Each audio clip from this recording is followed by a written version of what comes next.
If you know what's good for you, you'll watch Jim and Frank's Thursday Throwdown, and you'll like it. Hey, Jim, it's Thursday. Yeah, it is Thursday. Let's do a throwdown. Let's do it. Okay. I'm not a huge fan of this band. I don't think we've touched this band before. I doubt it. But let's go back to 1977 and 1978 and talk about Styx with Grand Illusion and Pieces of Eight. Yeah. Okay. Full disclosure, Grand Illusion I own. Had it on vinyl when it came out. And Understandable. I think I own one of their live albums. Oh, you're brave. Okay. Well, it was one of those bargain bin type deals. I think it's a cutout. Oh, so it's like, this looks interesting. Right. For a couple bucks. Yeah. And again, in 1977, I was into a little bit harder rock than what Styx was producing. And I never really got them. I never really.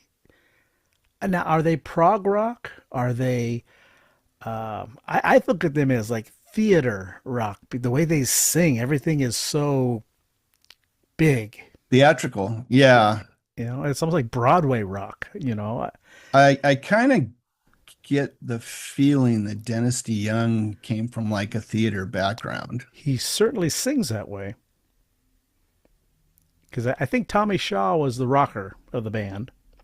I would say him and J.Y. Young. Mm-hmm. He wrote some great riffs. Right. Both of them did. And then the brothers holding down the bottom end of the whole thing. Yeah, I don't know that James was. I don't know that his songwriting was quite as sharp as Tommy Shaw's. Right. But still wrote some rockin' stuff and had some great riffs and great guitar parts. Yeah. Grand Illusion had two huge singles. Is that it? Just two that were actually released as singles. And yeah, because it got a lot more airplay than just those two. Yeah. Well, Come Sail Away. Yep. Which was everywhere. And then Fooling Yourself. Big songs back in the day. Yeah. Grand Illusion was a yeah, got tons of airplay as well. Right. I was going back and looking at some of the songs. Get to the Miss America. Great tune. This is a heavy album. Yeah, at its best. Mm-hmm. And it went 3 times platinum. Now, this is a band that at this time, I don't know about their whole career, but during this era of these records, they produced themselves. Did you ever hear anything that they released prior to this record? Not off the top of my head. No. Do you ever remember hearing Lady? Oh, yeah, the ballad, yes. Okay. And do you remember a song called Lorelei that was a single? I don't recall that, to be honest with you. Okay, was it another ballad? No, it was kind of a rockin' tune, and it's not their best. Right. But I remember hearing it sporadically on the radio and thinking like, oh, this is like really, this is what guys Styx. They got the real kind of interesting looking album artwork. And they seemed a little, just looking at the album covers, I thought like, they look proggy. Right. Well, that's a bad judgment call, right? But there it is. Well, this is where don't judge the book by the cover, but it fits. I think they were more proggy before this record. They start getting some real radio airplay and stuff, huh? Come Sail Away was their breakthrough hit. Mm-hmm. Well, some of the others, Fooling Yourself, of course, Grand Illusion, Superstars, another heavy song. Yeah, interesting melody on that. And it was weird. I just read like kind of a little, I guess it was like an interview with Dennis DeYoung, and he was talking about when they were writing that song, not that song, but when they were writing for this record, right? And they were writing "Come Sail Away." They had played a show in Hawaii, Okay. And so they were taking a couple days off. The tour was over. They were taking a couple days off, sitting in Hawaii, and he's sitting on the beach, and he was watching the boats, and that's where the "Come Sail Away" Gotcha. kind of thing came in, and then it turned into aliens and all kinds of other stuff. But he said that the band was like really, they'd just been like an opening band for, Right. this was their sixth record. Sixth. Yes. Okay, so for 5 albums, they've been an opening act. And he said, to be honest, I didn't want to be standing backstage watching Gene Simmons play bass for the rest of my life. That's funny. We needed to move on. Like Right. it needed to bust open. Um, I'll tell you, I listened to it again today, Hmm. and I would say if this were their debut record, Oh, it probably would have been huge. I would say it was like, I would say it was kind of one of the best debut records out Right. there. Right. But this is like a polished band now. Well, I didn't know. I read this portion today that I always lump them with Kansas because of the prog rock Yeah. thing. And they said after watching them in concert so many times and opening for them and everything else, they kind of started to emulate them. Oh, really? Right. And some of their songs were written directly in conjunction with a style that Kansas would write. And it Oh, makes perfect interesting. sense when you listen to some Yeah. of their music. Their songs all have a certain vibe, the way the chord structure is. And like I always go back to it's theater rock, very pronounced and just, it's identifiable as Styx right away. Yeah, it's a little over the top. Hmm. Like at that point, keyboards and me didn't mix too Right. Exactly. They were heavy keyboards. right. But I can't fault these songs. I mean, Right. it's a solid record. This is the first Tommy Shaw, isn't it? I believe so. I believe so. Okay. Yeah. Yeah, I think he was really the kind of catalyst that helped turn the tides for them. Right. Well, it went 3 times platinum. That's some good sales. It's a good record. Yeah. And like you say, the song structure. One thing about this band is because you have Dennis DeYoung and you have Tommy Shaw, and there's more than one singer in the band. They're all strong. There's not a weak. I don't think there's a weak link in the lyrics or the music's being played No, like great musicianship, all the way through. and all three of the front guys are all great singers. Exactly. Exactly. Distinct voices and very capable. Right. And it works for what they're doing. Now, did you own Pieces of Eight, or do you own it? I probably own it now, Right. not when it came out. Yeah. I had friends who had it, so I didn't really need to own it. I I They think had it on that's. kind of all the time. I think I had, like I said, I was moving into such different music at that time that I didn't follow up after Grand Illusion. I enjoyed hearing them on the radio, Well, but I wasn't going to run out and buy it. Renegade, another huge single Yes. for the band. Hmm. Blue Collar Man, okay, that was a big hit. Yeah. And the other single was Sing for the Day.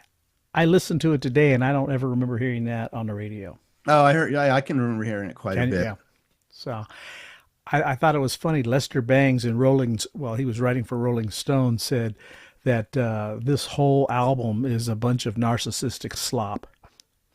He just didn't get it. He didn't like it. Up to this point, I think it was about the time of Grand Illusion, they stopped sending promo copies out Hmm. to the press because they'd been ripped every time. Right. And they just said, "We're not sending anything out. The band is tired of being just ripped Torn by up. you guys. So what's the point?" Yep. I gotcha. Another album that goes 3 times platinum. And listening to it again today, other than the singles, I didn't like it as much. Pieces of Eight. Yeah, I didn't. Is it the one that has Queen of Spades on it? It has Queen of Spades, Renegade, Pieces of Eight, The Message, Lords of the Ring. It just kind of a little hokey for me. A little, Yeah, I like Queen of Spades. That's on rocks, I right? think. Uh, Pieces of Eight was too long and too sloggy. Mm-hmm. Lords of the Ring. Yeah. Now, Yeah, it's what are you tying it to the novels or whatever? well, It kind of already been done at that point. It's a little derivative.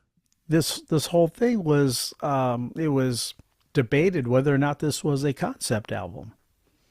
I And don't think it's as good a concept as Grand Illusion was. no, I agree with you. Thought that was a stronger record overall. Um, let's see here, Blue Collar Man. I'm okay. A lot of, for me, long intros, slower getting into it and hitting. Other than Renegade and Blue Collar Man, these songs they stretched out a little bit and they weren't as meaty as previous album. Right. And they ended with a little instrumental, Yeah, like a Kulu 2 minute Kulu. instrumental. At least they kept it short, Right, um, which was a Tommy Shaw song. But I thought like you didn't need the extra 2 minutes on the record. I don't think could have right. just let that go. I don't think it brought anything. Now, I remember years later in the '80s seeing Tommy Shaw. He opened up for Billy Squire. I saw him at the Oh, Forum solo, right? solo, and you would never know he was in Styx because he was a hard rocker. He rocked harder. Yeah. Yeah. And then later on with Damn Yankees, I never got that combination at all. I never got how that band fit together. But Yeah, that was I remember when they said the lineup, I was like, it's just how did you get fit Ted Nugent into that? yeah, he did. Well, even his songs that did make those records were out of place. You know, it's almost like they threw his solo music on a Damn Yankees record just to appease him. Well, I think in the initial interviews, Ted said something about like, I never liked Styx. Yeah, you're right. He goes, I I think thought they were kind of a weakling band. He goes, but Tommy knows how to rock. yeah, exactly.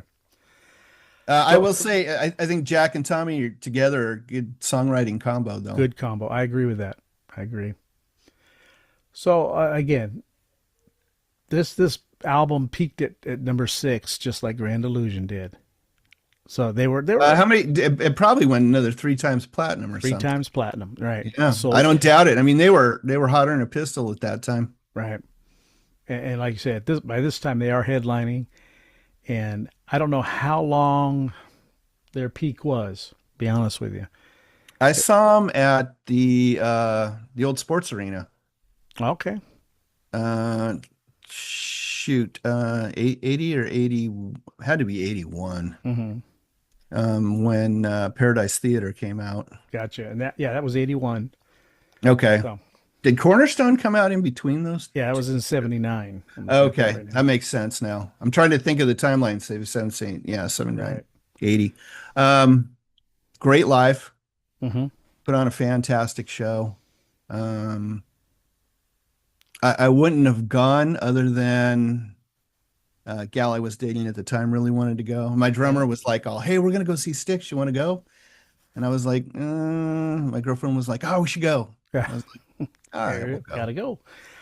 Well, the But I thing enjoyed it. I mean, they played all the hits, I, right? I was gonna say by that time they had plenty of familiar music Oh to put yeah, on a show. and it was theatrical. Right.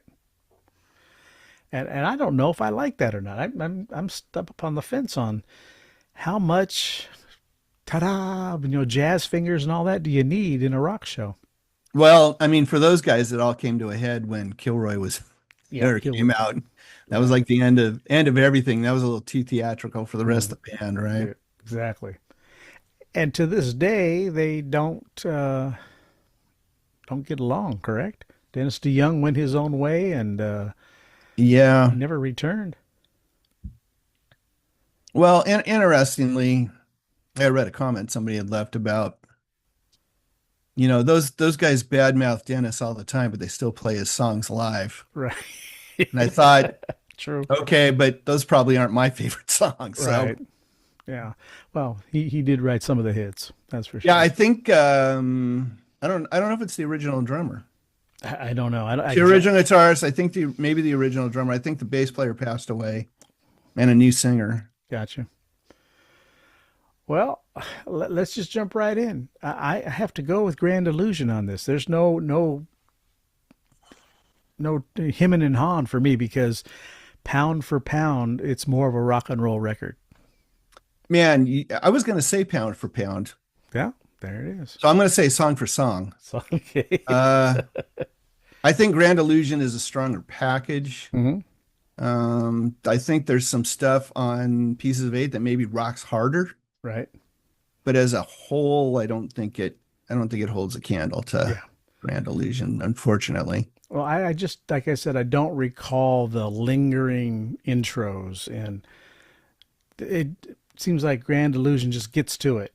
The songs are there, they play them, and move on to the next one. Where Pieces of Eight, there was just too much, too much Yeah, I theatrics. think I think they needed to kind of just abandon the whole prog thing and just Play rock songs. just play rock songs, Yeah, right? I hear you. So, are you with me? Grand Illusion? Is that what we're going with? Yeah, I think that's a KO. Okay. What about you, the listeners? What do you guys think? You have any stories of going to see them live? You ever see them with Kansas? Who else would play with Styx? If Styx was a headliner, who would open for them? Well, Kansas opened for Aerosmith, and I guess that didn't go too well. Right? Yeah, they had issues. That's right. Oh, well, let us know in the comments section what you think. Which album do you prefer? Let us know. And why? Why? Yeah. And did you like them before Grand Illusion came out? What was before Grand Illusion? Let's see. That's several. Crystal That's Ball, Styx 2, Crystal Ball, Equinox. Equinox. Yeah, Man of Miracles, The Serpent is Rising. I did Styx 2. Okay, that was the original. But yeah, they had quite a bit beforehand, but they really hit their stride with Grand Illusion. You're absolutely Yeah, right. absolutely. Cool. All right, Jim. Till next time. All right, we'll see you next Thursday. Thursday.